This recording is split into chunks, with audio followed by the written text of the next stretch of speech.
welcome you into this week's Torah portion of the book of Revelation, chapter 9. I think it is extremely important that you will consider this, that in order to know first century letters, specifically like the book of Revelation, I really think you should look into understanding its cultural background, understanding how it works, how it functions, understanding the mechanisms of to whom it's talking to, the geographical locations, historical events that occurred around the same time, and also consider looking into resources that will allow you to go into a deeper understanding of those things that are written. Now, I got to tell you, I've come to a full circle in my research, in my understanding, in my my way of thinking, and I'm more open now to different resources. I do not necessarily have to agree with their conclusions and their own biases or their own beliefs at the end. But when they're writing, certain scholars, they're writing based on facts, things that are validated, and they're connecting with the Bible. And we have to have the discernment to understand what is geographically, historically, topographically correct versus the opinion of somebody's conclusions. And some of the commentaries, it's like anything. If it's based on facts, I'll follow it, I use it. Now, this is a particular good resource that I want to recommend. It's a New International Greek Testament commentary, and is the Book of Revelation by J.K. Beale. Okay, I to be honest with you, this is by far the best commentary on the Book of Revelation I found. Just like in Leviticus, the best one is Milgram's. So I will recommend it to be a source of a reference in your studies. Consider that you also should look into ancient Near Eastern history, suzerain vassal treaties, and also, and most importantly, understanding imperial worship, honor and shame, patronage and client relationships, connecting all these things. Then it'll give you a broader perspective and an understanding of the book of Revelation. I really do believe that. And I think in understanding these things, we are now going to be able to discern specifically now the cyclical patterns of tribulation and how it will reveal themselves in the future without speculating and trying to come up with some crazy theories in regards to things that we've never really understood. Some things are not open for reinterpretation. Some things are not open for your own opinion. Some things we have to be careful when we really present them. Because if we're not careful, we're going to have a big problem. We're going to come up with new theologies and prophecies. And even this week's Torah portion is about false prophets. And there are way too many false prophets running around. And nothing ever happens. And in doing so, we shame the name of God. So we have to be very, very careful. So what I'm going to do, I'm going to share the screen today, and we're going to be walking, and I'm going to tell you what I'm doing. I'm going to tell you how I'm presenting the information. I'm going to give you facts. This is not about me giving you speculation of what I think, what I believe. I'm going to try to dissect the information in the chapter 9, and we're going to look at some of the symbolisms that are written in that chapter, and we're going to study it out in history. What did they represent for them back in the time when the letter was written? Who was in power? What did they believe? And their perception. So we can get a broader perspective today of how they view the world and their cosmology back in the day. They have a cosmovision. They have a vision, a worldview of how things were back then. So, let me tell you how I got onto this. To be honest with you, I didn't really think about it until I stood in Laodicea, one of the seven churches of Revelation. And I began to notice a pattern in the seven churches' message. I began to really focus on the structure of the seven churches. There's actually a book by Alan Bandy. I highly recommend it. It's about $130. It's worth it. It talks about the structure as a imperial edict. The structure of the seven churches' message is as if God is the great sovereign. He is sending a message through his messenger to tell his vassals. And I noticed something very peculiar, that in every church is a different message. But that message was not given to the congregations in Greece or in Rome or in Judea for that matter. It was given to 7 churches which are located as an postal route. I was able to drive around that. You know, what's his name? I forgot his name now. Give me a second. Graves. David E. Graves. He talks about that in one of his books. He says that the way that they are located in geography, it was a big old road leading to all those particular places, postal route. But every single one of their messages was different. It was also connected with their geography and their history in each congregation. Laodicea really made me realize that. Let me move this out of the way, guys. I apologize. And it was connected with their geography. You know, let me give you a quick example before I get started. It talks about how the book of Laodicea and the letter to the Laodicean congregation, how they were rich. And it just so happened in history, they had a huge earthquake. And they refused the help of the Roman Empire. They said, no, we don't need your money. We're good. We have our own money now. They were a banking center in the ancient world in Asia Minor. Then there's talk about they had hospitals. They specialized in hospitals for like they have some of the best optometrists there, if we can say optometry, or the eyes. They had the hospitals for the eyes. Something in that area, they had a particular remedy for the eyes. That chapter talks about that. They also had the best water distribution. The waters from Hierapolis and the warm waters, thermal waters, and the waters from the Nisli, which is, Colossians, that particular location, the cold waters, they will redirect them to get to the city of Laodicea because they didn't have themselves, they were not located in a water source.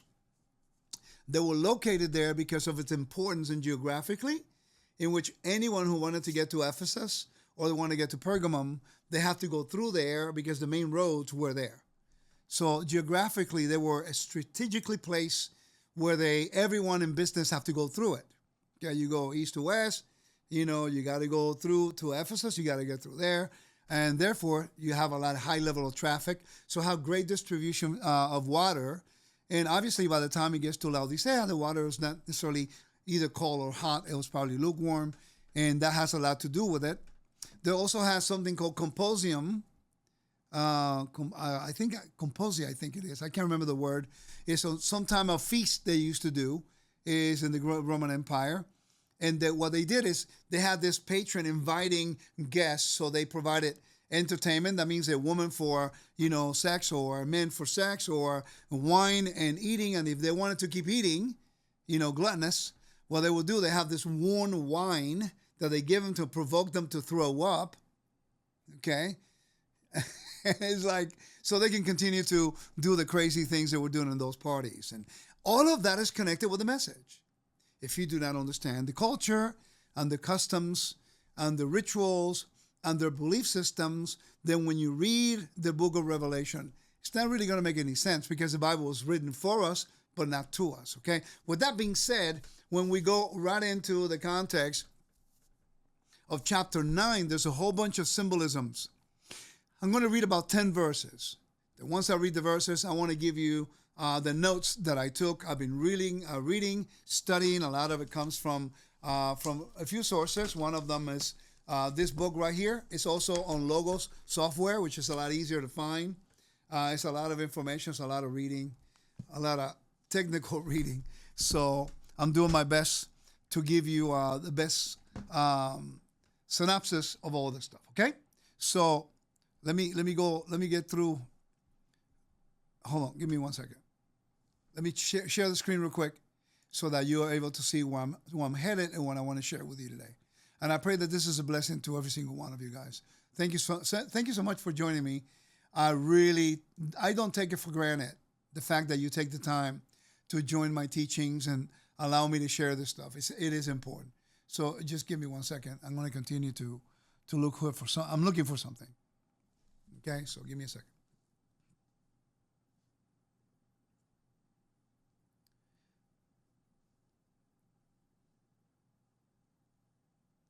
Okay. So let me go back on the camera.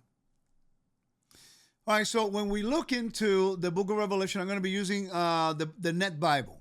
Okay, and I'm using the Net Bible for a reason, and that's because I want to be able to give you the best possible translation that I could find. It's actually very well respected within the scholarly world, and it's a resource to have. I highly recommend it, and it comes with notes and everything, textual criticism and things like that, so you can quickly do textual notes, and then it also gives you a lot of textual notes and critical text. It gives you a lot of different instruction that I think you're able to understand and maybe grasp. Okay? All right, so when we look into this and we start finding out the importance of the book of Revelation, I want you to consider something important. Okay? I want you to consider something important. For example, let me read here, beginning on chapter 9, verse 1. They are symbolisms, and don't consider looking at them just as literal. They are metaphors. For example, then the fifth angel blew his trumpet, and I saw a star that has fallen from the sky. Okay, let me go here real quick. Give me 1 second. Right there. From the sky. I got lost. To the earth, and it was given a key to the shaft of the abyss. He opened the shaft of the abyss, and smoke rose out of it like smoke from a giant furnace. The sun and the air were darkened with the smoke from the shaft, and then out of the smoke came locusts onto the earth, and they were given power like that of scorpions on the earth, and they were told not to damage the grass of the earth or any green tree, but only those people who did not have the seal of God on their forehead. The locusts were not given permission to kill them, but only to torture them for 5 months. And their torture was like of a scorpion when it was sting a person. In those days, people will seek death, but will not be able to find it. They will long to die, but death will flee from them. Now watch. It says, now the locusts looked like horses equipped for battle, on which on their heads was something like crowns similar to gold, and their faces looked like men's faces. And their hair was like woman's hair, and their teeth, they were like lion's teeth, and their breastplates like iron breastplates, and the sound of their wings was like, it's a whole bunch of symbolism in there. And then in verse 11 says, and they had kings over them, as they had a king over them, the angel of the abyss, whose name in Hebrew is Abaddon, and in Greek is Apollyon. Perfect. I'm going to leave it there. And then I want to be able to share with you a little bit about, snap. What did I do here? I'm sorry. These symbolisms. I don't know what I did there. Kind of went messed up. Okay. There are a whole bunch of symbolisms that I want to, break down for you. Because if not, we're not going to understand them. Okay? I got new software. I'm trying to work with everything at the same time. It's a little challenging. So just bear with me. I'm the technical guy. I'm changing from screen to the next one. It's a little challenging, but it'll work out. I'll get there. All right? All right. So let's go back to the share screen. And I want to give you all the information that I have in regards to these things. Okay? Whoops. Okay. So I go to my notes. And if you notice, I have those little yellow notes right here. These are my notes. Now, these notes are designed for you to get an idea about what I'm about to tell you. These are my notes that I take from my research. Okay? So let's break each one. I'm going to do them in order because I want you to learn a little bit about what is this verse, the first 3 verses, what they are all about. So right here, let me read about this. Okay? This is important. It says, the motif, Revelation 9:1. Let's talk about the motif. What are the things that are covered in the book of Revelation? Okay? There we go. That's better. It says, the motif of chaos and order from a powerful lens through which we read the symbolism of the abyss. Now, watch this. We have to look, the motif of cosmic conflict between divine order, primordial chaos, and the deep roots in biblical ancient Near Eastern and Greco-Roman world is very important. Okay, so now watch this.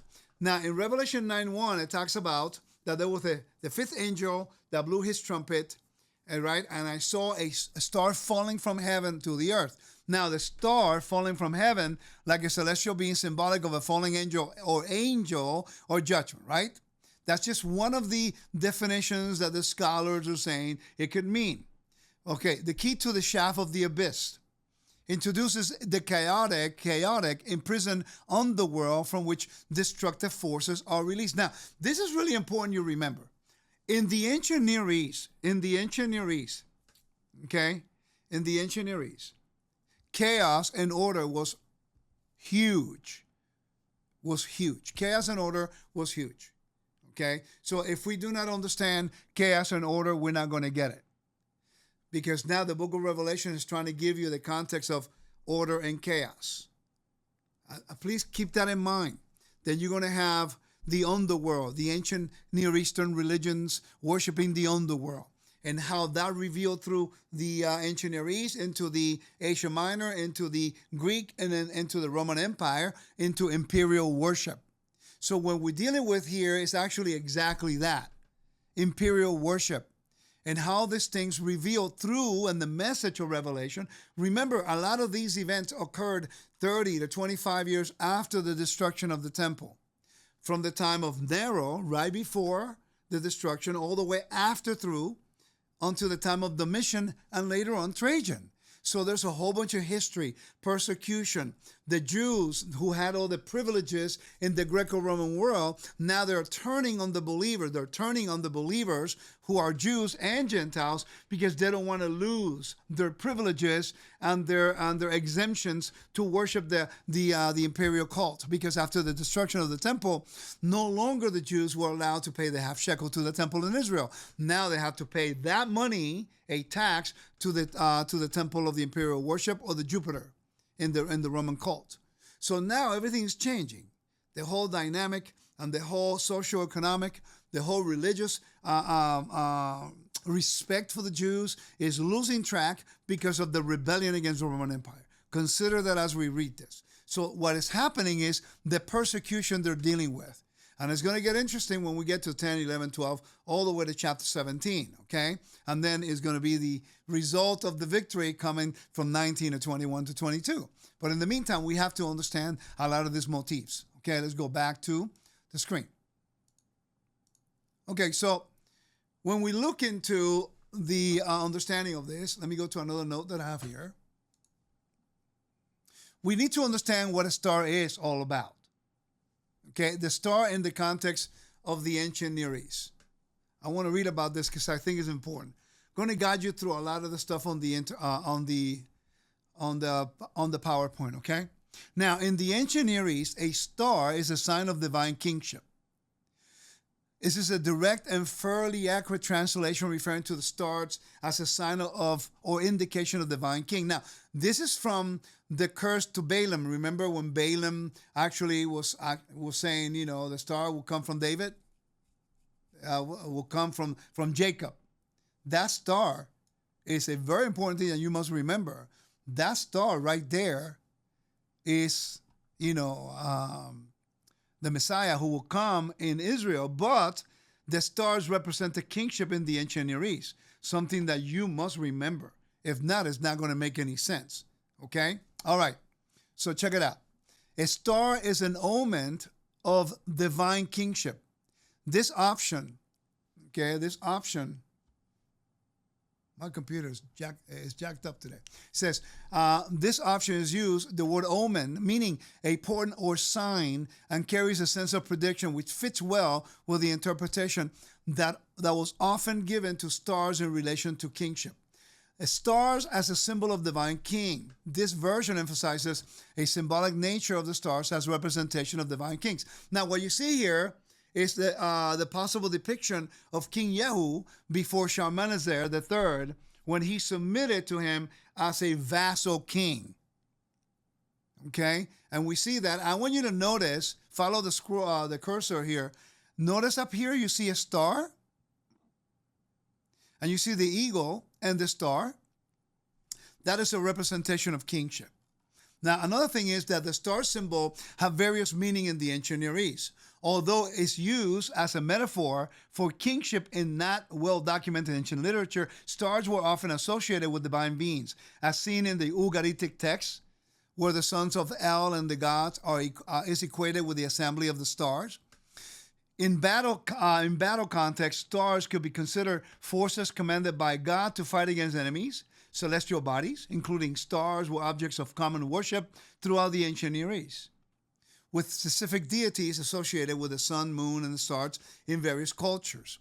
The symbol of the star took a messianic significance in later Jewish tradition, as it is evidence for its use on the coins of Alexander Janai and Rabbi Akiva proclamation of Shimon Bar Kosiva as Bar Kokhba, the son of the star, because he proclaimed himself as the Messiah. In biblical prophecy, the star metaphor is used to describe the coming of the Messiah in Numbers 24:17. Now, that's what I want to take you to. I see him, but not now. I behold him, but not near. A star shall come from Jacob, and a scepter will rise from Israel. It will crush the forehead of Moab, and it will destroy the children of Seth. So therefore, the star was also a symbolism of kingship, divine kingship. Remember, in the ancient Near East, kings were considered divine. So clearly here is painting the picture of a prophet, a king in the book of Revelation who's fallen. I believe it was Nero who fell. And I'm going to tell you a little bit more about that in a minute. Furthermore, star in the ancient Near East, Eastern iconography could represent exalted creatures, whether divine servants or enemies of God. Now, Nabonidus, the last ruler of Mesopotamia, this is the inscription, a relief. You have him with a staff, and you have the star, like in the heavens, and that's an important. The Son of Righteousness. Son was also an idiom for kingship in the ancient world. That's why the book of Malachi uses, for the Son of Righteousness will come with healing in his wings. Okay, that's a very important language. We must consider that. According to the Catholic Encyclopedia, he was a royal antiquarian rather than a ruling king. From his foundation, he rebuilt the great temple of Shamash, talking about the history about this particular person. Now, this is really interesting, and I want to see the comments here for the people who are here in the chat. But I'm interested to see also thank you, symposium. Thank you, beautiful wife. My wife actually helped me out with that word that I was looking for, symposium. This is a really interesting type of message that about the star that you may not know. And I found this recently because there's a lot of controversy with the star of Israel, the Magen David. And I began to do research, and I found it with a archaeologist, biblical archaeologist called Kramer. He actually presented the information. And this is Star of David, or a hexagram. They found a hexagram in Sidon in the 7th century BC. But what's interesting that this was actually, it's a Star of David, or the Magen David, let's call it the Magen David. And this is the evidence of a Star of David hexagram found in the 7th century BC in the ancient city of Sidon. Major find of this particular thing. Archaeological discovery in Sidon, ancient sealed bearing the Magen David symbol was discovered in the ruins of Sidon. This seal is attributed to a person named Joshua ben Asayahu. The significance, this is the first known archaeological evidence of a Star of David, the Magen David, appearing in Jewish context. And these are some of the resources that I use to present the information here. So we know now that this was a sealed, it's some kind of vessel, and it represents a kingship. So it's not talking about the Star of Ramphan, it's something different. It's talking about a sign that represented kingship. Remember that, okay? It's so much controversy, and I wish people would look more deeply into some of this context to get more information on this. So let's talk about who was this star. We know that the stars represent kingship. How about Nero Redivivus? Let's talk about the myth of Nero resurrecting. And I want to read all this because it's important, okay? It says, remember, there's the mark of the beast. There's also the image of who he is. And we're going to define these things as we read this. The myth of Nero Redivivus. And by the way, this information I got from a Bruce Winters. It's called Divine Honors. His book is Divine Honors. Very important book. It's a primary source. And it talks about, the whole Greco-Roman, specifically the Roman religion and how it worked. The myth of Nero Redivivus means resurrected, refers to a popular belief that arose in the late first century. I want you to notice where they placed this on the timetable. In the late first century. So they all believe this. It's kind of crazy, but they believe it. It says, following the suicide of the Emperor Nero in the year 68, according to this legend, Nero had not died, but he fled to Rome's eastern enemies, the Parthians, and would one day return with an army to reclaim his throne and to destroy Rome. Some variants of the myth suggest that Nero had died and been resurrected. So now it's interesting. They believed in the first century, even some Jews believe this, that Nero didn't die because they didn't have news, they didn't have X, they didn't have Twitter, they didn't have any of that stuff, and Facebook to give you the news and all the evidence. So they believe Nero actually ran away, pretended to commit suicide, or that he resurrected. So in the first century, this is the beast that they were expecting to come back, who was wounded in the head and resurrected. Remember that. Okay? Now, watch this. This belief was so widespread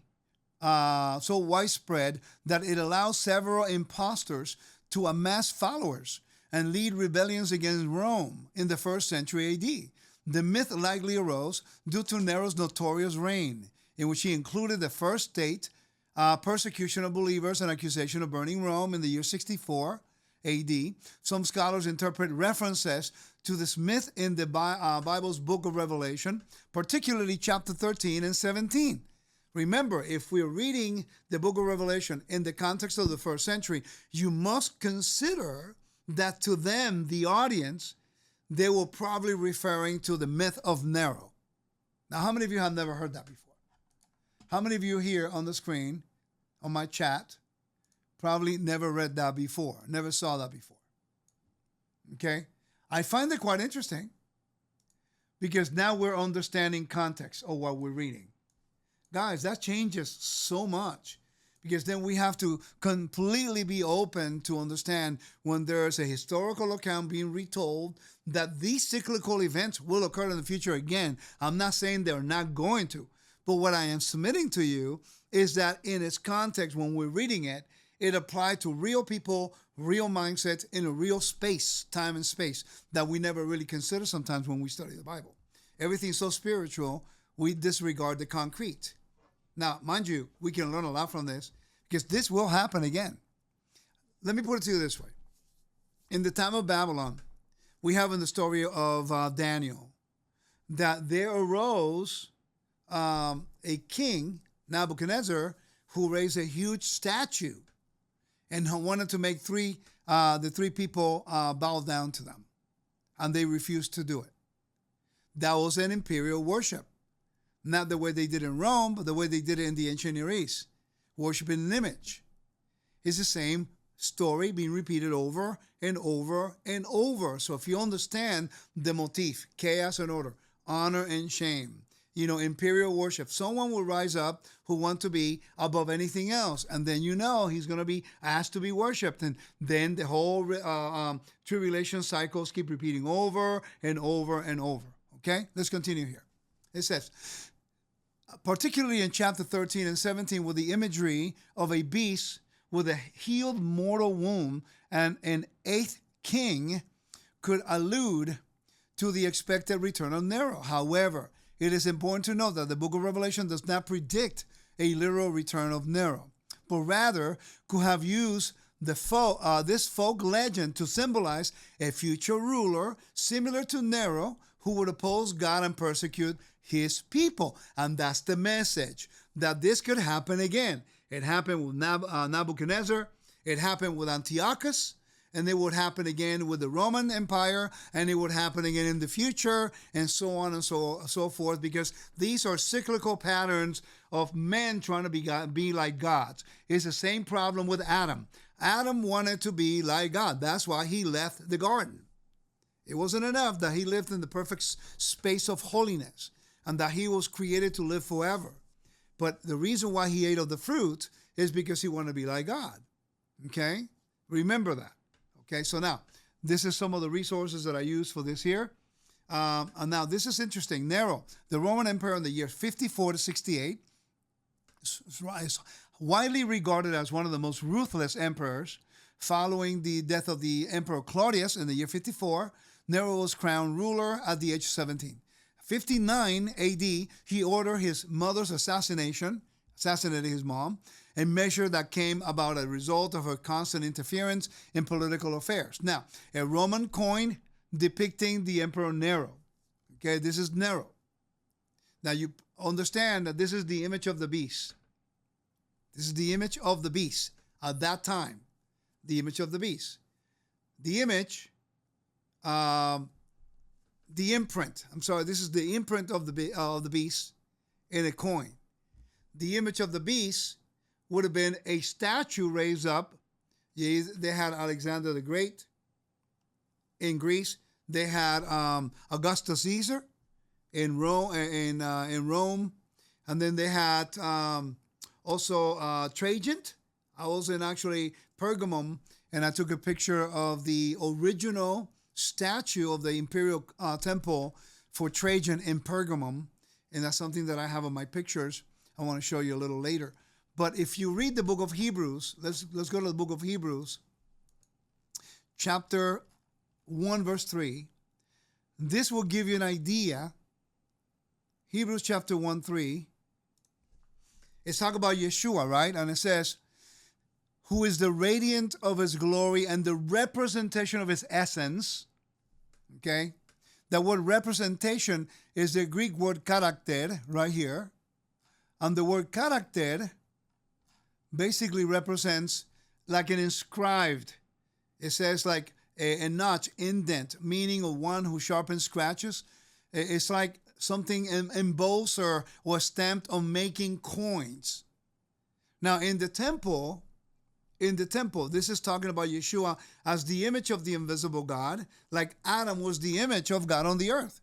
Let us make man in our image and our likeness. But in the Greco-Roman world, it took a different note. Basically what they did, they are now using it to represent the character for the emperor to be worshipped as if he is God.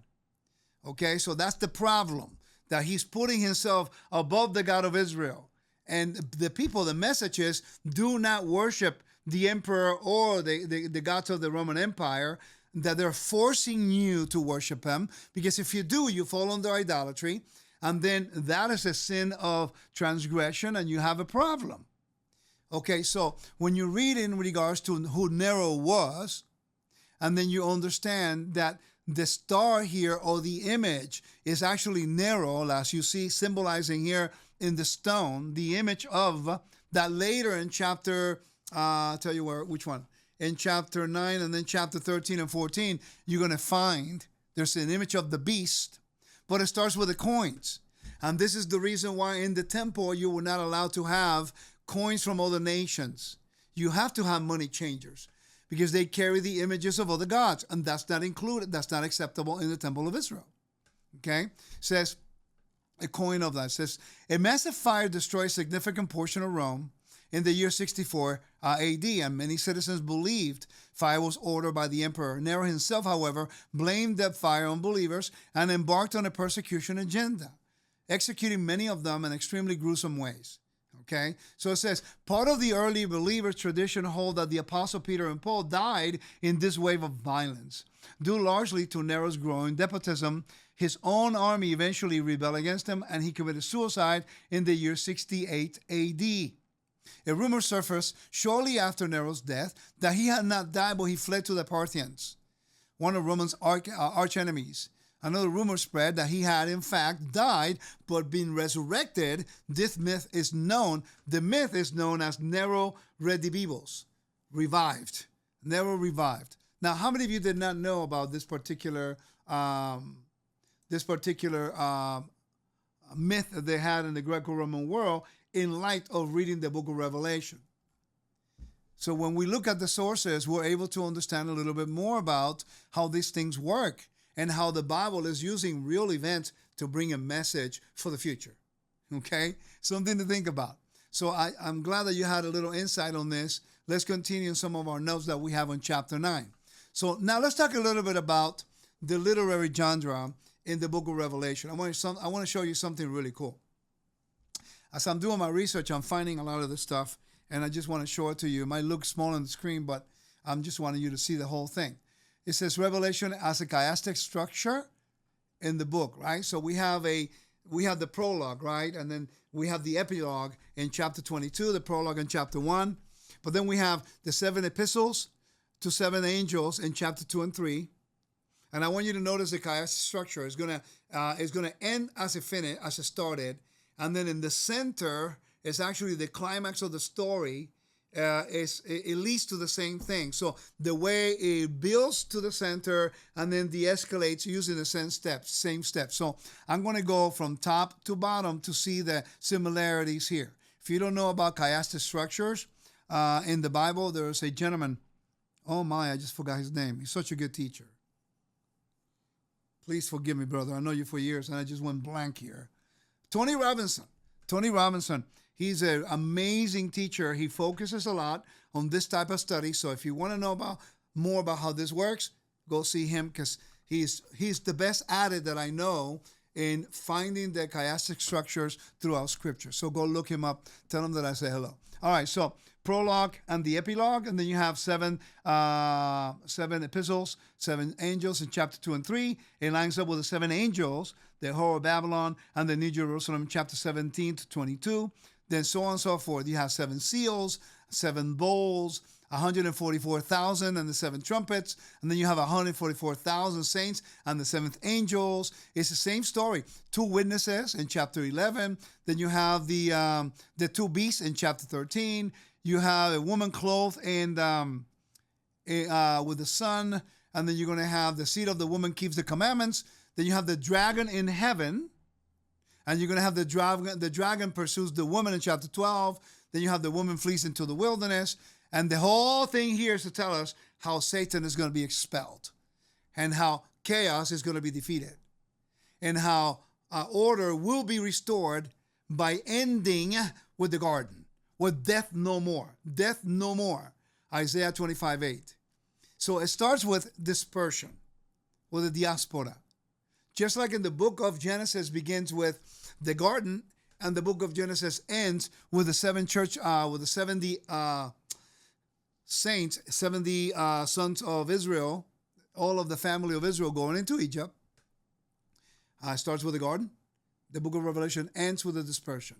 The book of Exodus begins with the diaspora, with the oppression, Pharaoh, the image, all the stuff, the same things, same story.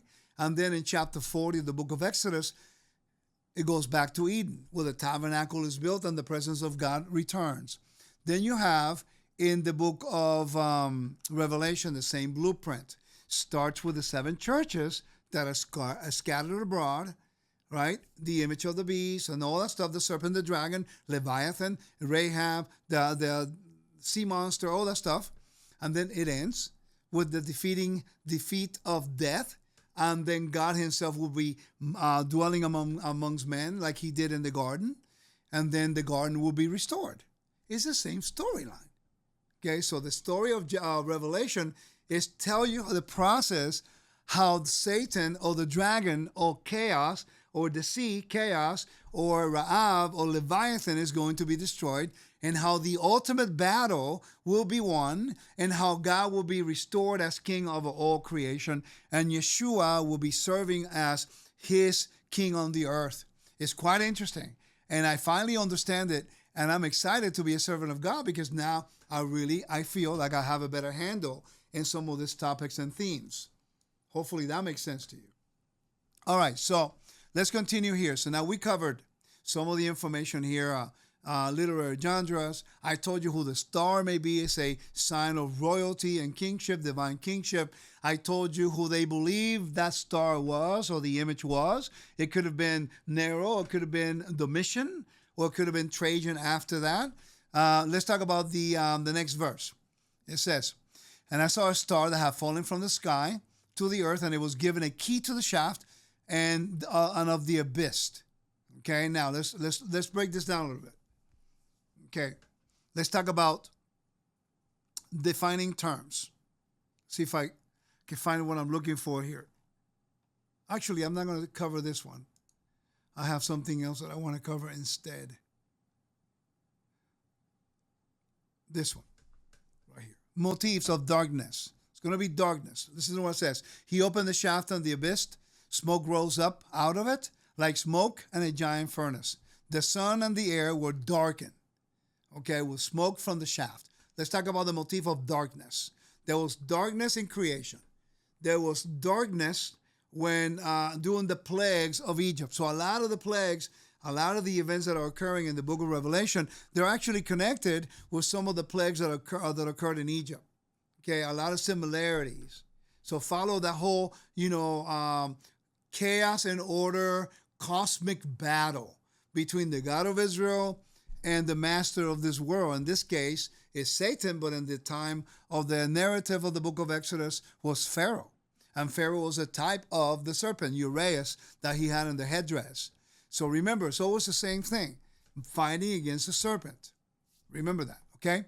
Now, so let's look a little bit into the motif of darkness, okay? The motif of darkness. Let's read a little bit on it because it's quite interesting. It says, the motif of darkness as a judgment is a rich theological theme that appears in the ancient Near East, right? So what we have darkness as a judgment, ancient Near East and biblical perspective. Darkness in the ancient Near East. In the ancient Near East, darkness was more of an absence of light. It was associated with, watch this is important, cosmic disorder and primordial chaos. So in the book of Revelation, chapter 14, when it says that the woman was being persecuted in the wilderness and that the dragon opened his mouth and water came out, right? That is cosmic disorder, is divine judgment. And it says that the woman survived the waters. That's important. We're going to cover that later on with divine judgment, which understands what the flood occurred, why the children of Israel were thrown into the river Nile, and why they crossed the Red Sea, and why they crossed the river Jordan. All of this is connected, which, by the way, it will explain why legally we have to be immersed. When we are immersed, it's a transition from death to life, divine judgment, and God vindicated us because we went through the trial by ordeal. Numbers chapter 5 is actually connecting all of these dots in the temple. This is the reason why it's done in the temple, because it is the God of Israel who vindicates you from an accusation. That's the whole idea. So what's happening later on in the chapters when the woman is in the wilderness, just like Israel was in the wilderness, being persecuted by the enemies, basically she was vindicated by God. And God gave Israel, in the type of a bride, gave her a marriage covenant. That's a metaphor that it uses for the marriage covenant. The reason why I'm using that language, because you will see that later on in the book of Revelation. Now, I want you to remember three things. In the ancient Near East, and I want to see your comments about this. Ancient Near Eastern language, ancient Near Eastern customs, this was the norm. When there was a war, okay, what they would do, they have a war. When they win the war, they will they will have a feast, and then they will have a song. They will do a feast and a song of victory. We saw the same thing. War, chaos. God had a battle with the underworld, in this case, in the book of Exodus chapter 14, when he walked between the sea, between the waters. Israel walked between the waters. And none of the Israelites were drowned. All the Egyptians were drowned. They drowned. So therefore, he defeated the sea. Exodus 14:1. Chapter 15, you have the song of victory. God proclaiming himself to be the victorious over chaos. Thus, now he is the king of the universe. And then there's a feast. That's exactly the blueprint in the book of Revelation.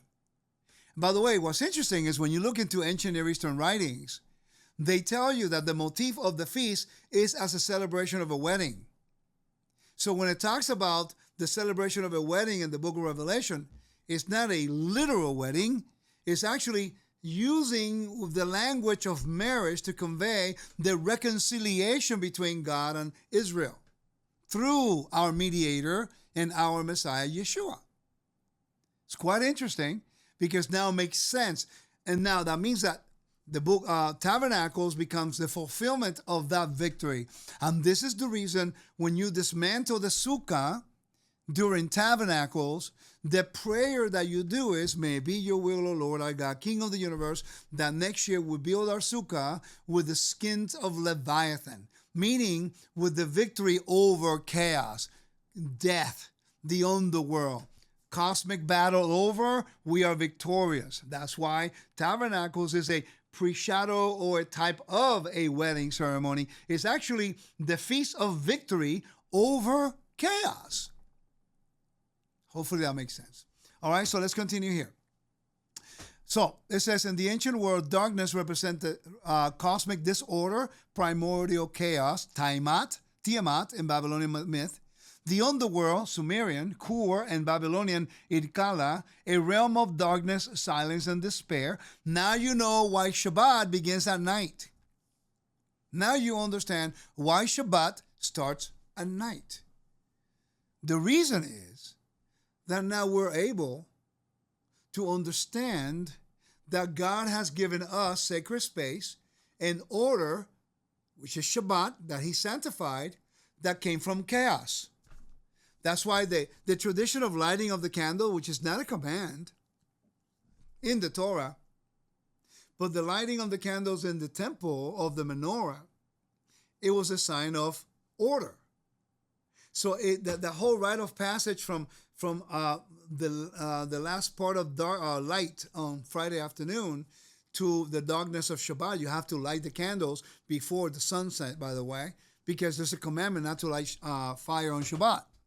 So therefore, you are making the transition and the visual sign that the God that dwells in your house on that Friday evening is the God of order, the God of victory, the God of victory over chaos. It's about life. And it's funny because people don't realize we're having a meal.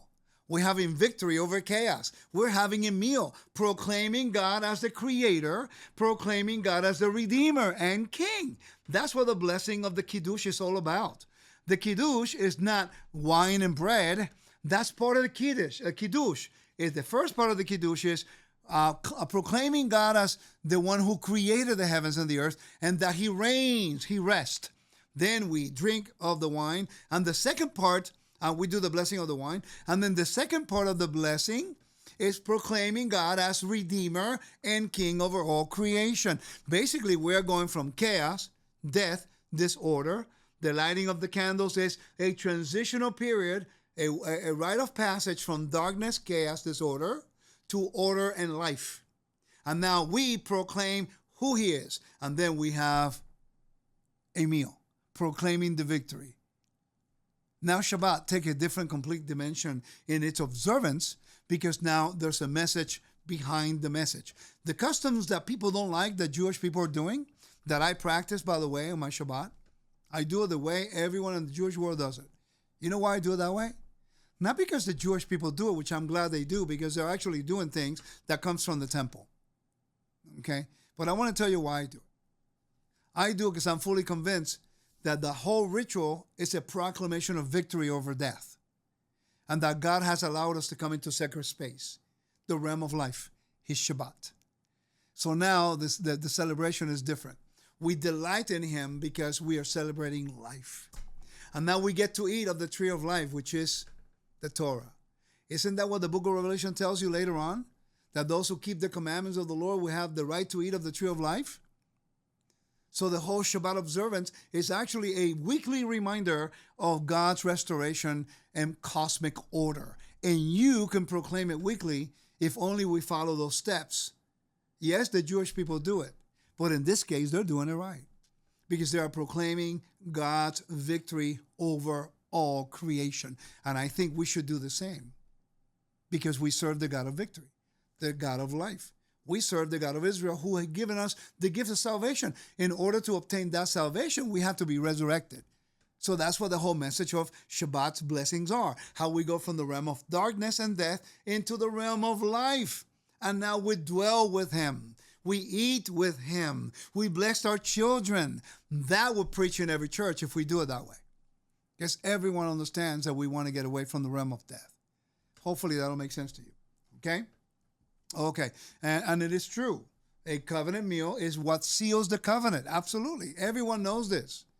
You break bread, put salt on the table, that's a covenantal bread. It's a covenantal meal. Passover is a covenantal meal. That's why it's limited to certain people, because it's a covenantal meal to celebrate victory over death through Yeshua the Messiah. Let's continue here. The absence of divine favor or the withdrawal of God's light and presence is actually what darkness is, or chaos. Examples: Egyptian religion, the daily battle of Ra against Apophis, the serpent of darkness. It's interesting. Darkness is always, it follows up with the serpent. It's quite interesting throughout all the ancient religions, from the ancient Near East to Egyptian to Greco-Roman religions, even to this day, okay? It symbolizes the fight between order, light, or chaos, or darkness. Ugaritic text. Darkness symbolizes the reign of Mot, death, over Baal, indicating judgment and disruption of life and fertility. In Mesopotamian omen texts, solar eclipses and certain darkness were interpreted as divine wrath of impending doom of rulers. So darkness as judgment in the Hebrew Bible. In biblical theology, darkness is consistently associated with God's judgment with wrath, exile, defeat, abandonment, cosmic signs, eschatological upheaval. Okay, there's so much to talk about, and that's why we have a contrast. Watch this. Check this out. Remember, I told you about Genesis and the book of Exodus? In Genesis, we have 1:3, let there be light. And in Exodus 10:21 says, darkness over Egypt.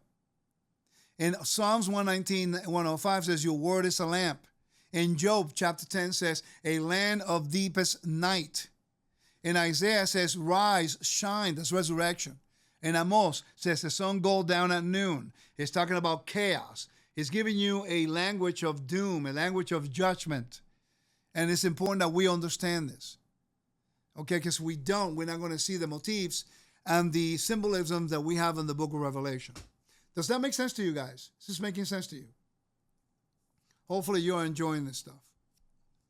If you notice, I'm putting all of my resources and all my notes so you know exactly where I get the stuff from, because I want you to go and validate it yourself. You need to go back and look it up by yourself. Let me show you something interesting. Solar eclipses in the ancient Near East. It's quite fascinating. By the way, if you're looking for a preaching on this particular topic when I'm doing Revelation, I'm not doing that. I'm going to be covering the book of Revelation chapter by chapter in its cultural background and historical setting, okay? I think it's also important to learn that. A preaching is not the place for that right now. I could do it, but I think right now I want you to know the background and the context. So when you hear a preacher saying something about Revelation, you know if he is somewhere along the lines of accuracy in interpretation of what is said. Hopefully that'll make sense. All right. In the ancient Near East cultures, solar eclipses were often considered bad omens and signs of divine judgment. This belief is reflected in several Old Testament prophecies. We already know that. Okay, now, what's interesting is the story of Jonah. Yeshua told us that just as the sign of Jonah, okay, so shall be the sign of the Son of Man. Now, I would ask you, and you probably say yes, the majority of the people only focus on 3 days and 3 nights. But I submit to you that's more than just that. It's talking about death and resurrection. And the question is, victory over chaos? The question would be, why would Nineveh repent? Why would Nineveh repent just because they heard Jonah coming and preaching? Now, they probably already understood that this man came out of the belly of the fish. Nineveh, the city of fish, okay? And then you have a man who survived the fish. But what did the fish represent to the people from Nineveh and the ancient world? That's important to know.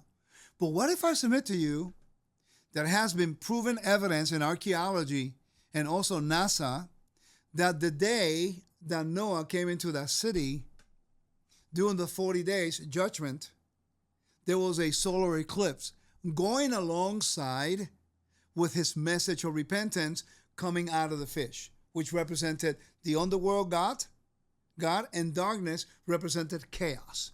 Now think about that for 1 second. In the mind of the people of Nineveh, not in our mind today, pretend you are from Nineveh and you're thinking that, oh, okay, a star is a sign of divine kingship. Eclipses were a divine judgment, bad omens for the kings, bad omen for everybody in the city. And then you have this man, and we believe that the God of the underworld, we believe in all this stuff. And then you have this man from Israel, Hebrew, who actually survives a storm, chaos, and then he goes into chaos, the waters, and the fish swallows him, devours him. It says that he devoured him, meaning death. And then he's at the bottom of Sheol. He cried out to God, and the Lord heard him and then resurrects him. And then he goes to Nineveh, and on the day he goes in there, there's an eclipse. Check this out. It says, for an example, the prophet Amos speaks, causing the sun to go down at noon and darkening of the earth and broad daylight. And Amos 8:9 means about judgment. Interestingly, a total eclipse occurred June 15, 763 BC. Shortly before the preaching of prophets such as Amos, Isaiah, and Micah, this event have influenced the use of eclipse imagery in their prophecies in the context of Nineveh. The solar eclipse in the year 763 BC, along with all the calamities, could have been interpreted as divine judgments, possibly leading to the city's repentance, as described in the book of Jonah.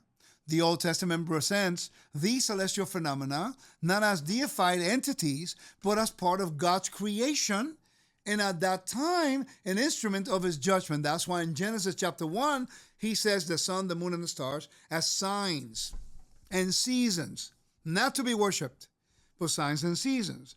The ancient world believed them to be as gods, and God says, no, they just tell the time and the seasons. He created them so that we follow God's timetable. In the first century, in the Greco-Roman world, remember, these things have significance of worship. So now you make a distinction. And the moon and the stars grew dark, and there was darkness is divine judgment to the Hebrews, but to the Hebrews was divine judgment from God. To the Greco-Roman world, it was chaos, and there was omens of chaos coming from their gods. You see, it's a competition for whose God has the power to control the cosmos. All right? Now, it's interesting that while Yeshua was on the cross, there was darkness for 3 hours, representing judgment. I mean, he was placed on the cross in the morning service, and then during the Musaf, from noon to 3, there was complete darkness. That's very unusual. Okay, I don't think that was an eclipse, obviously. There had to be something going on, complete darkness. And then he died at 3 o'clock, which is exactly at the time, of the Mincha. It's quite interesting. But the darkness is that death has overtaken. Resurrection now has brought restoration of cosmic order. Yeshua's death is a fulfillment of how God would destroy death forever by using Yeshua to carry out the Pesha, the rebellion of not only of Adam, but all of creation and also Israel. And then death defeated those three nights like Jonah. And then when he resurrects, that's cosmic order and light, to make a contrast between order and chaos. Chaos when darkness is on the earth, and light when he resurrects. That's very important motifs that we must understand. Okay? So hopefully this makes sense to you guys, and you're getting something out of this. It's information that I don't think we really look into very much, because sometimes we are so concerned with extracting spiritual applications that I think is important to consider first its concrete context in the time frame and the audience, and to whom and why and what was said to them, so that now we can have a better application spiritually to how it applies to us. So when I read, for example, verse 2 that says, he opened the shaft from the abyss, and the smoke rose up out of it like smoke from a giant furnace. The sun and their air were darkened with the smoke from the shaft. I could understand there's a symbolism there.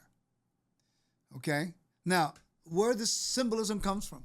Was there a religion that dealt with this? And the answer is yes. That picture I took. This is the Asiatic abyss. Plutonium. Now, this is in Hierapolis. Hierapolis is about 10 kilometers north of Laodicea. And remember, this is to the 7 churches that are scattered abroad. Hierapolis is actually, that's where the thermal waters were coming from to get down to Laodicea. And I'm going to read to you what that is. But the abyss had a context to the people reading the story. I reiterate to you again. Remember, the 7 letters were written to the 7 churches in Asia Minor. So clearly, this symbolisms and this imagery had a meaning to them in the first century. For them, they understood what it was. For us, we're trying to understand what it is. Okay? Now, let me read you what this is. I took that picture. This is in Hierapolis, 10 kilometers north of Laodicea, on the eastern part of the 7 churches. Okay? Let me see if I can find a map. I want to show you what that is. Give me 1 second. The good thing about doing this, it gives you an idea how I do my research. Okay?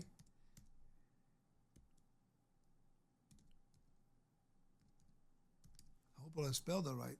No, I don't think I did, but no, I didn't.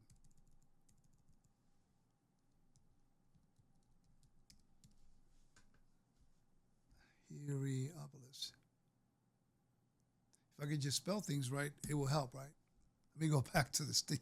Let me go back to my notes. So here we go, right here. I want to show you the map where it's located so you can see it in my search here. My maps. It didn't give it to me. Where is it? Let me do it again. Oh, Lord. When I need things to be done right away, I can't get them done. Give me a second, guys. I'm going to get it done. I'm going to do it.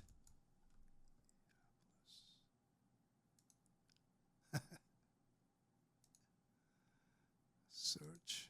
There we go. Then I look at maps right here, and it should give me the map. It should. There it is. Okay? So this is what Hierapolis is north of Laodicea. Okay? It is in the area that I told you, and this is what it looks like here, Hierapolis. It's a beautiful place. Okay, I was there in March. And if you can ever get an opportunity to go, I highly recommend you go there. Okay, now, so why is this important? Let's go back to the notes. It's talking about the abyss. Okay, the epitaphs of Diogenes Laertius in the 3rd century AD, describing the underworld as the black abyss of Pluto, suggests a possible local reference. So just north of Laodicea was the city of Hierapolis. Colossians chapter 4, verse 13 talks about it. It said, "For I testify to him that he is working hard on behalf of you and those in Laodicea and those in Hierapolis." Now you know where that is located. It's in Asia Minor, on the west side of Turkey, north of Laodicea, and modern-day city is Denizli, north of Denizli, okay? The city was known for its shaft to the underworld. The civil and ecstatic prophetess, depicted as an old woman, wrote from Egypt, Hierapolis too, the only land that has mingled with Pluto. The patron deity of Hierapolis was Apollo. Apollyon, remember it's talking about the book of Revelation? It says, and beneath his temple was Plutonium, the abode of Pluto, the god of the dead in Greek mythology.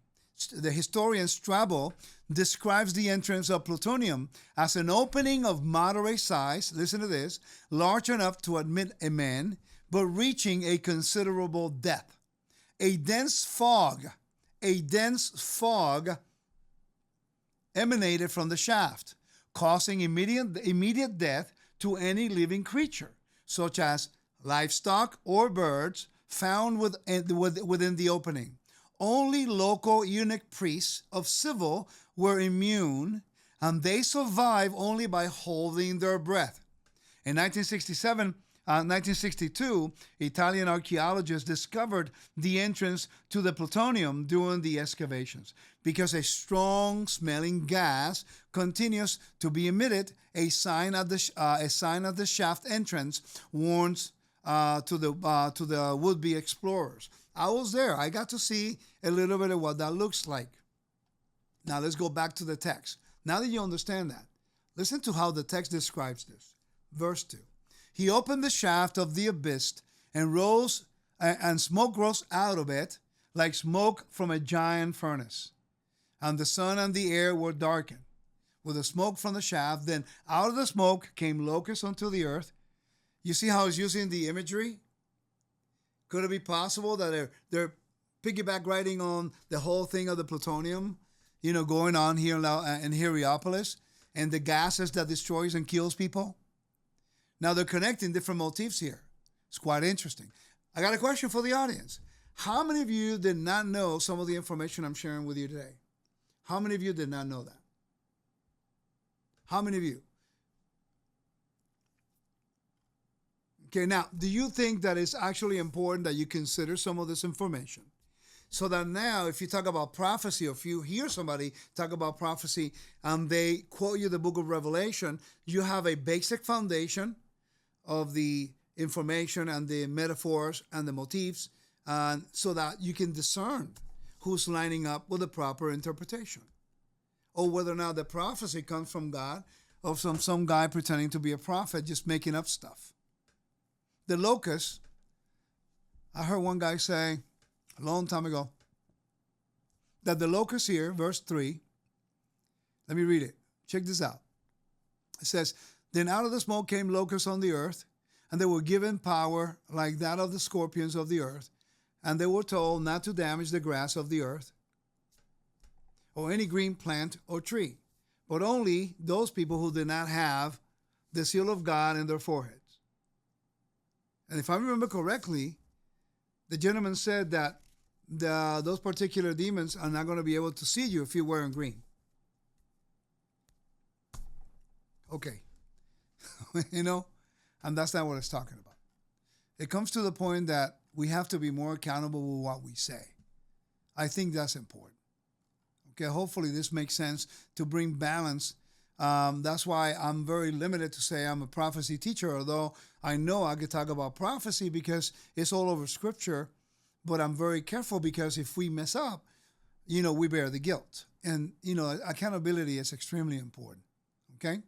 There's one more point that I want to make to you, and then I have to stop because I have to go teach in Spanish immediately after this. Let's talk about verse 11. Okay, it says, let me read verse 10 and 11. It says, they have tails and stingers like scorpions, and their ability to injure people for 5 months is in their tails. They have a king over them, the angel of the abyss, whose name in Hebrew is Abaddon, or Greek Apollyon. Now, guys, listen. There's so much to talk about in the book of Revelation, but I cannot cover everything. So I'm only trying to give you, that's why I'm covering it from its cultural background. It's only one aspect of how you can layer the book of Revelation. It's not the only way. It's a lot more information, okay? But it's important that we consider to also know these things, okay? So let's read about this. The angel of the abyss, whose name is Abaddon in the Greek Apollyon, okay? It says, the two names given to the ruler here suggest that John and some of the audience were bilingual. In Old Testament literature, Abaddon, destruction, by the way, I got this particular quote from this book, okay, from Beale, all right? Go look it up on Google. Look it up on Google and do research. Two things, like who are the most respected book commentaries on the book of Revelation and the scholarly world, and also in the book of Leviticus. And you're going to find Leviticus is Jacob Milgram, and then in book of Revelation is, J.K. Beale. Do I agree with everything? No, I'm just saying that they've done an incredible job covering the topic. And I do. And by the way, they used Hebraic idioms too. So it's very important. All right. So the two names given to the rulers here suggest that John and some of his audience were bilingual. Okay, in Old Testament wisdom literature, Avadon is destruction. It's closely linked to Sheol, which is death. Job 26:6. Sheol is naked before him, and there's no covering for Avadon. Okay, it's talking about victory over death. Remember, the story of Job is about resurrection. So the motif is the destruction of chaos, death. Okay, Proverbs 15:11 tells us Sheol and Avadon are before the Lord. How much more the hearts of the children of men? It's talking about that Sheol and Avadon, they're submitted because God has dominion over the underworld. He has dominion over chaos and death. Okay? In the Septuagint, Avadon is usually translated by the Greek word apoleia. Apollyon being its personal form. Apollyon has also been understood as a pun of a god Apollo. Okay, and his role as destroyer. Remember, the shaft and the smoke is the same thing as the temple that I showed you in Hierapolis. That's the temple of Apollo, remember? Okay, this identification is likely given John's only other use of the word Apollyon, Revelation 17:8. Okay, which says the beast that you saw was and is not, and is going to come up from the abyss, and he is going to destruction. And those who live on the earth, whose name are now written in the book of life from the foundation of the world, will be astonished when they see the beast that was, that is not, and will be present. Remember, the beast that was, that is not, and will be present. Nero. Okay, if we're talking about Nero as part of the motif, he died, he had a wound in the head, they think he went away, and they think he resurrected. Understand, that's what they believed in that time frame. Okay, Nero Redivivus, okay, says, when the beast and the 8th emperor, Nero Redivivus, is poised to go to his destruction, Nero's voice and appearance were compared to those of Apollo. He was hailed as our Apollo. Nero had a coin minted depicting him in guise of Apollo playing a lyre, while all the coins from his reign showed him with a hairstyle identical to Apollo's. It has been suggested that the reference is an indirect attack on Domitian. That was the emperor at the time of the writing of the book of Revelation, who apparently liked to be thought of as Apollo, incarnate. So they all had this thing with Apollo, okay? So Nero was supposed to be the representation of Apollo, and then later on, 20 years, 30 years later, Domitian says, no, I'm Apollo. It's kind of weird. It says, however, no Roman sources connect Domitian with Apollo, but instead records that Domitian most revered the goddess Minerva. This devotion was expressed by the consistent issuance of 4 kinds of coins a year. The erection of temples, and the sponsorship of the annual festival of Minerva's honor. That's an allusion to Revelation 9:11, which says they have as king over them the angel of the abyss, whose name in Hebrew is Avadon, and in Greek has the name of Apollyon. Is to Apollo, and it probably is the reference to Nero and not Domitian. So again, in this study, we have learned how much we don't know. Because in reality, we are trying to read a text that was not addressed to us. And you know what's really interesting? Everyone in the first century would have understood this. They would have understood that. We are the ones so removed from its context, we don't get it. Let me give you another example. Let me move down to the verse. Please do the reading on your own now that you understand some of the imagery. And by the way, this is set up from the temple because it talks about if you keep reading, it says there was one of the angels. A lot of the events is temple related. Angel standing on the altar. Right here, look, verse 13. Then the 6th angel blew his trumpet, and I heard a single voice coming from the horn of the altar, of the golden altar that is before the Lord. That's the golden altar of incense. Keep that in mind. And they're blowing trumpets. So what time of the year is that? If this judgment, what time of the year is judgment? During this time, the month of Elul, going into Rosh Hashanah. So it's not happening any random time. It's using temple language, temple events to convey the message of judgment. Keep that in mind when you do this. Okay, now watch. When you go to verse 20, it says, "And the rest of humanity who have not been killed by these plagues, who did not repent of the works of their hand, so that they do not stop worshiping demons and idols made." Okay? Now, what is this idols it's talking about here? Have you ever studied imperial worship? What is an idol? Let's look up at that first. I'm going to show you the coin of Nero again. Icon, image, likeness.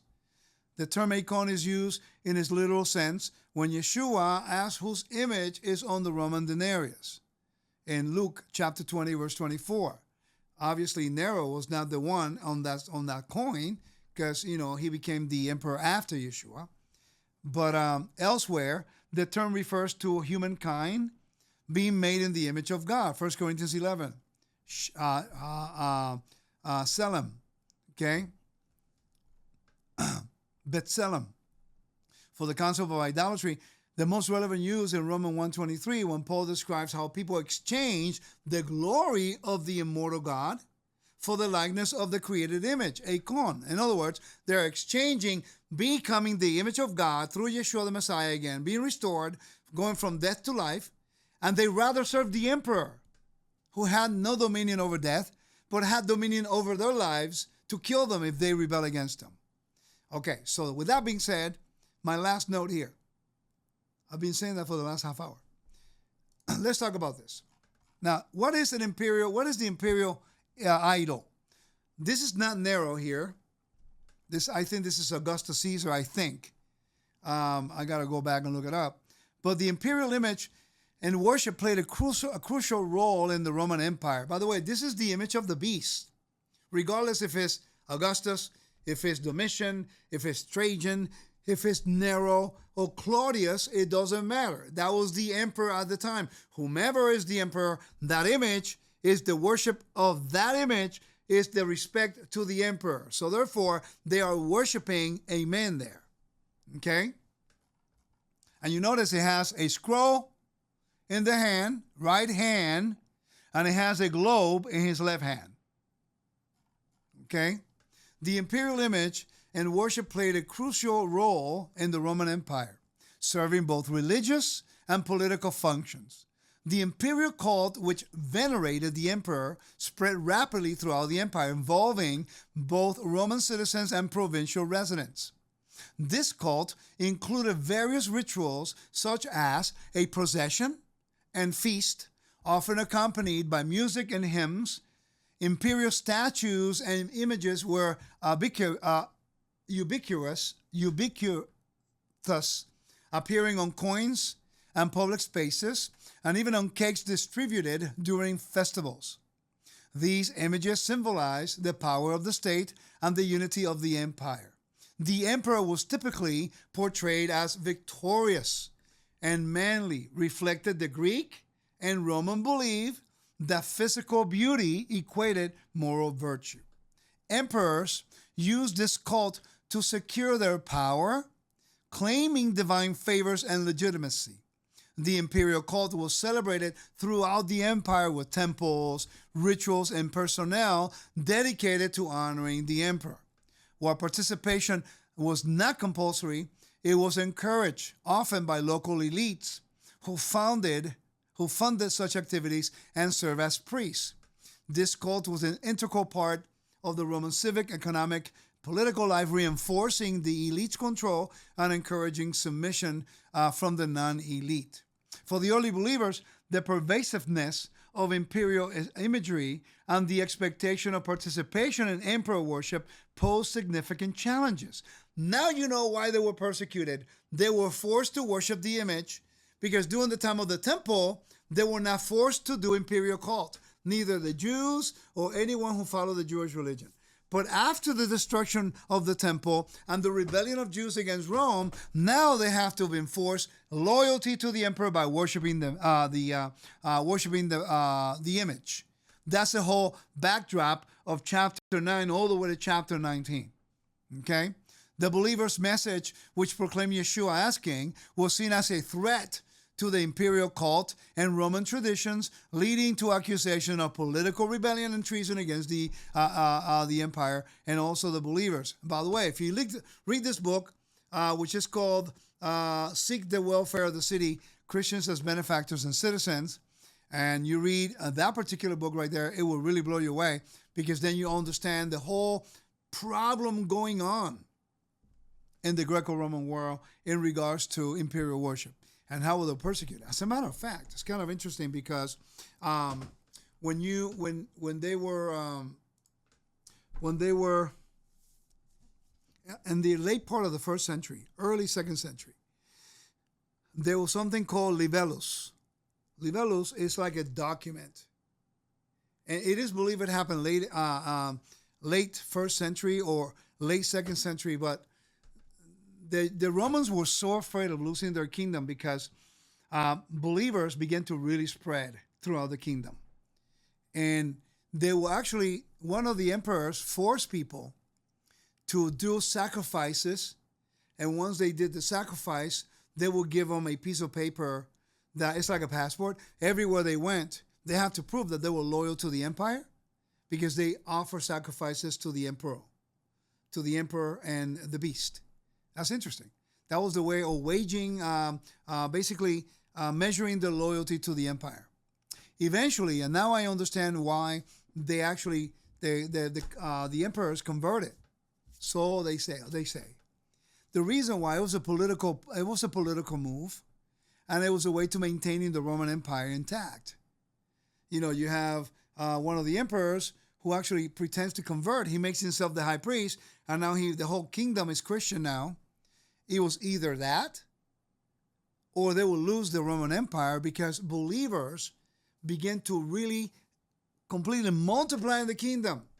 Didn't matter how much, tribulation and persecution, they all began to believe in the God of Israel through Yeshua the Messiah. So therefore, he knew that he would lose the power. So what did he do? He converted. And he made the kingdom a Christian kingdom, according to them, to preserve their empire. But what he did, he allowed syncretism.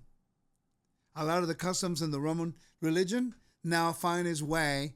And then we see that through translations and stuff, how things change. And the Roman Catholic Church is completely different than what the Bible tells you. Because it's syncretism. It's ancient imperial cult dressed for something different. Instead of the emperor, they have a Christ hanging on a tree. That's why that's not the Messiah that I serve. That's why I keep saying that's a sign of imperial worship. Why? Because they're using the cross, the sign of freedom, but they are placing a dead person on it, which according to the Torah is a shameful thing. We're not talking about Yeshua. We're talking about the sign of the Catholic Church. So they actually substituted the emperor's image, right, as imperial worship, and they put in a dead figure that they tell everybody that's the Christ. And that's the Lord instead of the Kyrios. And that's the Lord to them, to the Catholics, instead of the emperor. Well, Paul is making the context. He's making the contrast. That if you confess with your mouth that Yeshua is your master, you confess him that he is your Kyrios, your Lord. In the first century, no one can deny that the word Kyrios was actually the title for the emperor. And by the way, I'm going to show you that next week when we do the chapter 10. Okay, very important thing that we see in chapter 10 that we never make connections with. And Paul is making that contrast. And he says, if you confess with your mouth that Yeshua is your master, your Kyrios, not the emperor, but Yeshua, that is an imperial offense. That's sedition and treason against the empire, especially coming from a Roman citizen like Paul. And then what happens is the second part of the verse is very important. He says, and if you believe in your heart that God raised him from the dead, you shall be saved. Not the emperor hath no power whatsoever, because the emperor can only persecute you, murder you, judge you, and shame you with a cross. And that's the reason why later on, that even the same Romans, they use their own method of shaming, the cross, and they put the image of a Christ in it. And I know that's not the Messiah that we serve, because the Messiah we serve is sitting at the right hand of the Father, and he was not left on the tree. Because according to the Torah, anyone who hangs on the tree and left it like that is an abomination. So that is not a biblical representation of the Messiah we serve. Does that make sense? So therefore, they just change. Instead of the emperor, they put an image of a person that they say is a Christ that they all look up to. But I'm looking up to a Messiah, because that's the one that God sent in order to bring us reconciliation. He is the anointed one. He is the Christ. Yeshua is, not the one, the representation of the Catholic Church. Hopefully that'll make sense. May the Lord bless you and keep you. The Lord protect you and guide you. Thank you for joining me today. Please do me a favor. Go to my YouTube page. Hit subscribe, like, and share. Wisdom in Torah. Go look it up. Help me. Help me promote the website, wisdomintorah.com. Help me promote the YouTube channel. I really do believe, and I need your prayers, that the Lord would enlarge my territory and would allow me the privilege to reach out that broader audience that maybe don't have this information. And it's not new information. I'm willing to put it out there and search it, validate it, and share it with you, so that the Lord will bless us and bring us closer to the proper context of Scripture as we learn and as we grow. Don't believe anything I say. Please validate what I say. And if I'm wrong in something, I'll fix it. But we need to work together. We need to study, and we need to make each other better. May the Lord bless you and keep you. And we'll see you guys next time. In the meantime, share this teaching on Facebook and also on YouTube. It will be posted there. And also go to wisdomintorah.com and help support our ministry and continue the work of the Torah. Shalom to every single one of you. We'll see you soon.